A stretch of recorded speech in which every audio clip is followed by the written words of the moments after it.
সকাল 7:30। গ্যাংটক থেকে আমরা রওনা হলাম নাথুলা পাসের উদ্দেশ্যে। দিনটা ছিল 25শে জানুয়ারি 2025।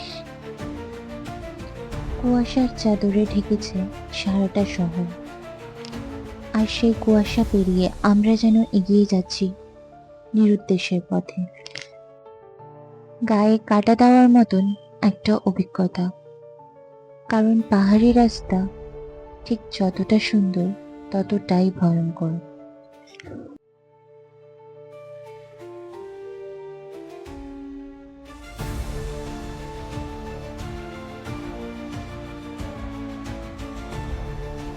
তাই তারই কিছু মুহূর্ত আমরা তুলে ধরলাম তোমাদের সামনে। ভিডিওটা শেষ পর্যন্ত দেখার অনুরোধ রইল, এবং ভিডিওটি ভালো লাগলে চ্যানেলটিকে সাবস্ক্রাইব করো এবং ভিডিওটিকে একটি লাইক করে আমাদের এগিয়ে যাওয়ার সুযোগ করে দিও। পাশে থেকো। দেখা হচ্ছে পরবর্তী ভিডিওতে।